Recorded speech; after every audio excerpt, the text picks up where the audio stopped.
يا سادة يا كرام، اللهم صل على الهادي شفيع الأنام. عندما وصل الأمير أبو زيد الهمام إلى تونس الغرب وتقابل بالأمير علام، وكان مع أبو زيد 3 من أولاد الأميرة شيحة الكرام، يحيى ومرعي ويونس. وعندما وصل إلى غيط الهضاب في تونس سلم على الأمير علام وقال لهم: أهلا وسهلا، أهلا وسهلا بشعراء الفن والأنغام، شرفتمونا ونورتم علينا الظلام، ولكن ما اسمكم يا شيوخ العرب؟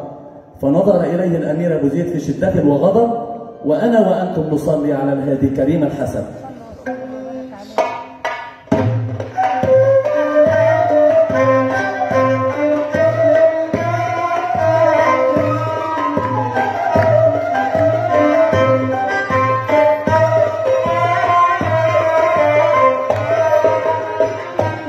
صلي على الهادي نبينا محمد،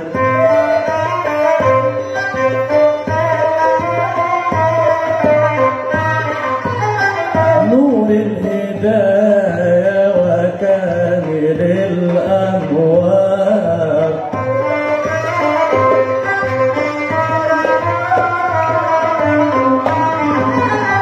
جاء بدين الحق وشريعة الهدى،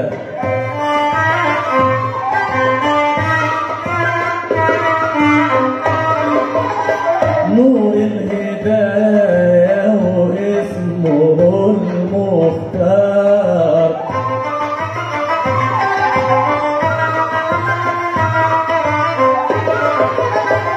وانا بعد ما في النبي وصحابته أنشد وغني عن عرب أحياء.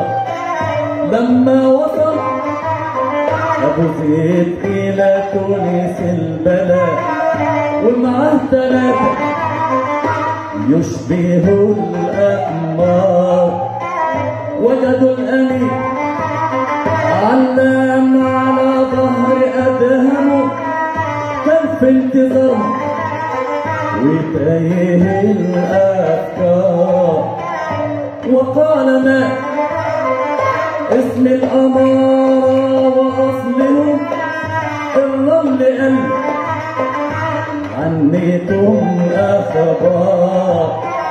غضب الأمير أبو زيد سلام الجعفري ونظر إليه علم بعلم النار، وقال له: يا علم خيب تظننا كان السؤال واجب يكون في الدار، واحنا ضيوفك لسه في خارج البلد ولا شفنا واجب ولا غدا وفطار، وازاي بتسأل عن الأسامي مع اللقب يدفع عذاب الغربة والأسفار.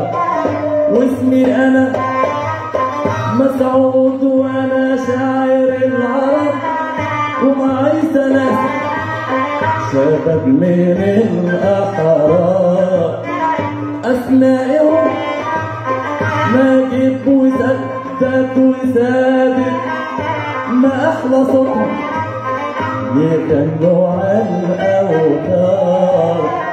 ضحك الأمير علام وقال: أنا أشكرك أهل الفصاحة يريحوا المحتار، تسمح تسيح ويايا إلى داخل الشجر، خلي